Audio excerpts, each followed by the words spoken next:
Dil, parah ya kabut asap yang lagi melanda Indonesia sekarang. Banyak yang menderita gitu loh. Iya bener Bel, kemarin gue juga lihat di berita.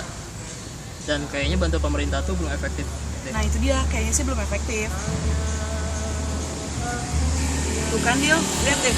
Nih, lihat deh. Ada orang yang nge-broadcast tentang gimana caranya ngebantuin orang-orang yang kena asap. Coba deh, baca-baca. Tuh kan, idenya juga nggak terlalu ribet kok. Dan katanya mau dilakukan serentak. Kita yang nggak kena asap juga bisa bantu-bantu loh. Iya sih Bel, tapi kayaknya ini hoax. Nah, hoax gimana? Ini tuh udah mendetail gitu loh, dan kelihatannya sih benar. Iya sih, kelihatannya benar. Tapi logika simpelnya gini deh. Kita kan pengen bantu dengan baskom yang isinya tuh air garam.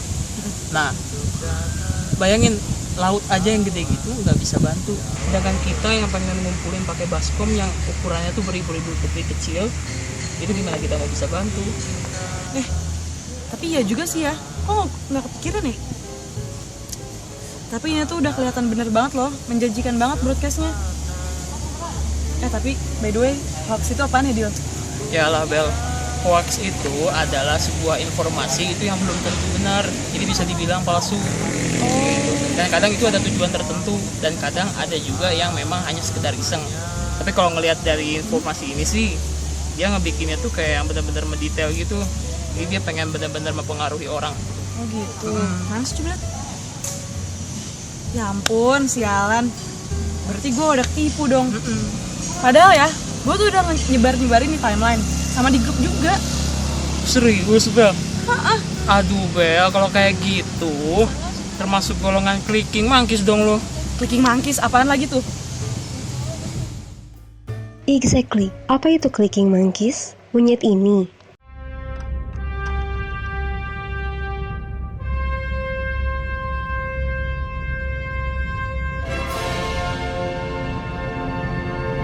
Atau monyet ini?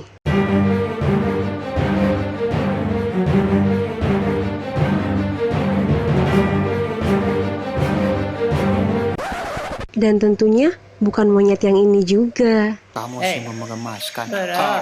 Sabar sayang. Ya udah nih. Iya enak. Enak. Udah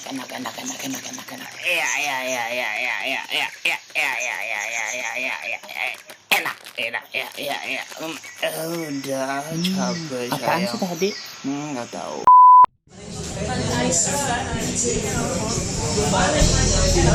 Tenang, nggak kamu doang kok yang nggak tahu apa itu clicking monkeys. Kita muter-muter bentar yuk. Kita tanya ke orang-orang, apakah mereka tahu apa itu clicking monkeys. Belum tahu. Tahu? Belum terlalu tahu sih. Tahu? Kurang tahu? Enggak. Kliki? Enggak. Tahu. Tahu. Iya tuh. Enggak. Baru denger tahu sih. Lumayan banyak kan yang nggak tahu. Jadi, apakah sebenarnya clicking monkeys itu? Clicking monkeys itu orang-orang yang cuma nge-share sesuatu tanpa tahu dasarnya. Dia cuma nge-share aja, yang penting sesuai sama apa yang dia pikirin aja. Clicking monkeys itu orang yang asal nge-share informasi gitu kan, tanpa tahu sumbernya itu akurat apa enggak, atau bisa menjamin keaslian dan kebenarannya apa enggak. Saya tahu clicking monkey itu dimana informasi yang disebar itu belum tentu kebenarannya. Singkatnya, clicking monkeys adalah sebutan yang biasanya ditujukan kepada orang yang tidak mengolah informasi dengan baik, di mana dia mendapatkan informasi, dia baca, dia setuju, lalu dia sebarkan tanpa benar-benar mencari tahu atau mengolah apakah informasi tersebut benar atau salah. Diambil dari tingkah monyet sebagai hewan yang menyerupai manusia, namun tak memiliki akal yang cukup untuk mengolah informasi yang datang. And voila, disebutlah clicking monkeys. Memang sebutan clicking monkeys ini belum secara resmi terdaftar di Urban Dictionary manapun. Namun, sebutan ini sudah banyak dipakai oleh beberapa orang.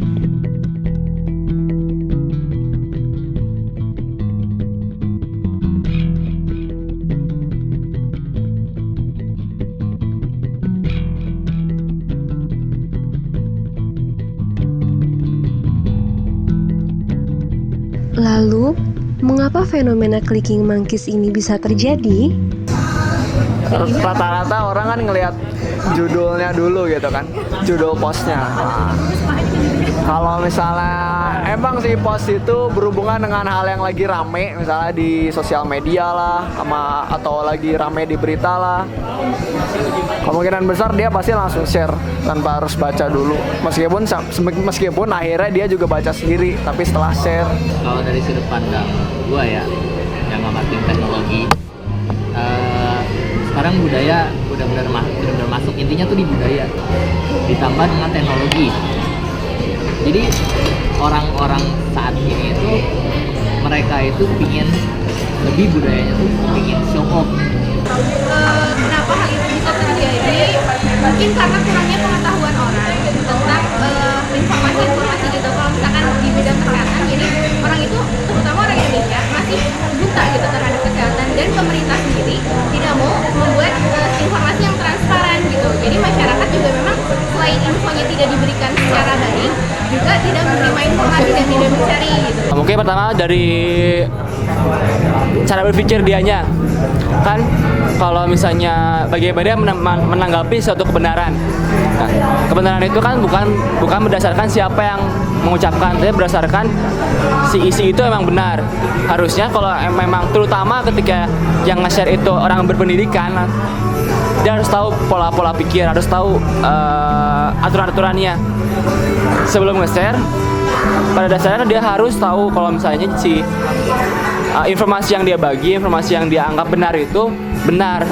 Dalam arti sumbernya seperti apa, fenomenanya seperti apa, itu pertama secara logika. Jadi kalau misalnya orang yang langsung gitu, logikanya masalah aja, fallacy logikanya. Tentunya hal ini didorong dengan mudahnya akses informasi pada zaman sekarang. Kita bisa mendapatkan informasi dari siapa saja dan di mana saja. Memang, informasi itu adalah hak bagi semua orang. Tetapi, jika kita tidak mengolah dan memprosesnya dengan baik, kita bukannya menolong dengan memberikan informasi, namun justru malah menjerumuskan orang lain terhadap informasi yang salah.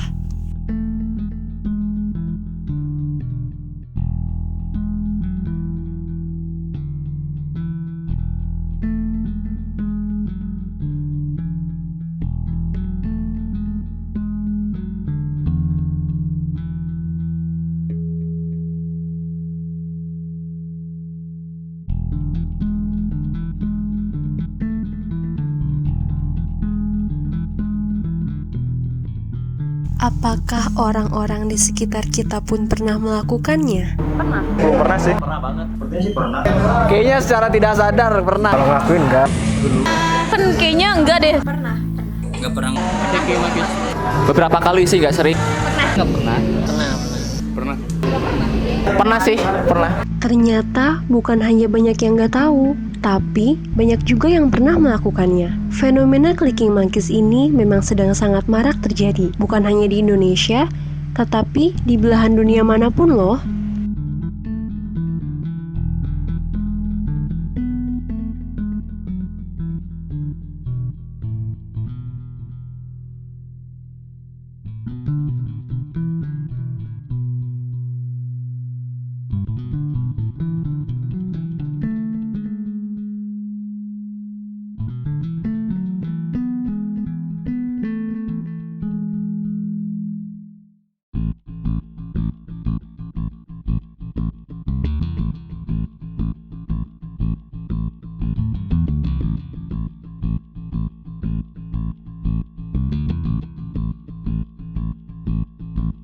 Dengan seringnya terjadi fenomena clicking monkeys ini, tentu menimbulkan beberapa dampak.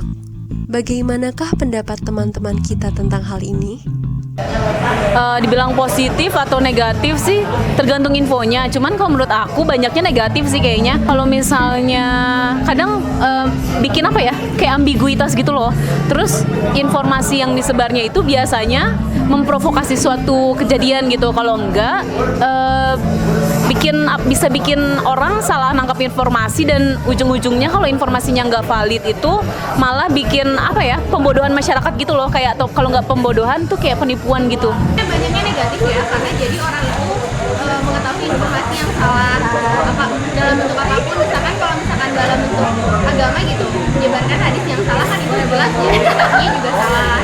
Kalau misalkan negatif, jadi orang-orang tuh jadi terpengaruh oleh isu yang ada di yang Al-Azhar itu.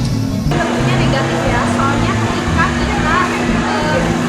ketika kita mendengar suatu berita itu kita belum tentu juga kan berita itu benar atau enggaknya. Dan yang pasti kalau misalnya pemberitaan di medsos itu biasanya satu kekurangannya dia itu nggak menyebutkan semua. Sebenarnya di luar apa yang dia share benar atau enggak itu, selama si orang itu nggak tahu kebenarannya, kalau menurut orang sih ngaco banget. Dampaknya kesebarnya informasi yang nggak benar. Pandangan seseorang tentang hal tersebut udah ya nggak sesuai dengan arahnya gitu. Ya jelas-jelas tidak lah ya. Tadi kan seperti yang Anda sebutkan bisa menyebabkan misleading information. Jadi ya jelas-jelas pembaca atau reader dari informasi tersebut bisa tersesatkan. Mereka mengira itu benar, ternyata bohongan kan bagaimana? Bisa positif, bisa negatif. Positifnya sebenarnya informasi jadi cepat menyebar ya. Tapi negatif ketika emang si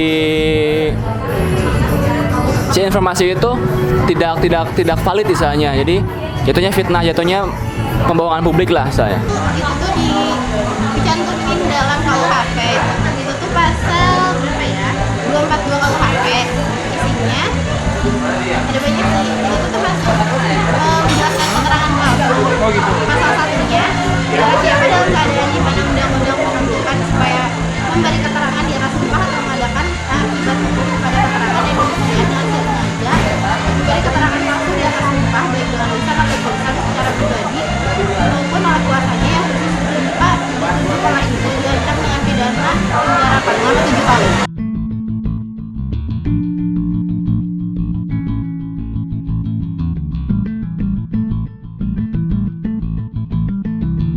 Lalu, bagaimanakah dengan teman-teman kita yang pernah melakukannya? Apakah yang biasanya mereka lakukan ketika sudah terlanjur menyebarkannya? Ngebuat status baru gitu, kayak misalnya tolong abaikan posting sebelumnya. Sebenarnya yang saya rasakan ya apa ya, kayak funny gitu, kayak apa sih kayak bodoh banget gitu istilahnya udah. Kalau sebenarnya beneran apa enggak sih? Soalnya ya lo baca aja itu hoax sebenarnya ya. Menjelaskan sebenarnya itu bukan yang asli-aslinya. Mengdelete itu, menghapus postingan itu, langsung menghapus ketika saya udah tahu kalau misalnya informasi itu tidak valid atau tidak benar. Tapi kalau misalnya nggak bisa di-delete, saya biasanya langsung konfirmasi kalau itu hoax.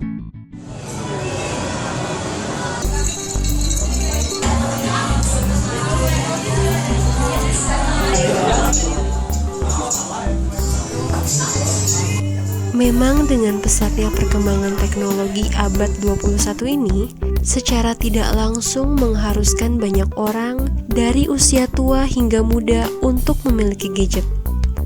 Entah itu telepon genggam maupun tablet. Dengan mudahnya akses kepada begitu banyak situs informasi dan sosial media, alangkah baiknya jika kita tidak menelan informasi begitu saja. Marilah menjadi generasi yang cerdas dengan membaca dan memproses apapun yang datang kepada kita dalam bentuk apapun. Let's be a good example for our surroundings and of course, our future generation.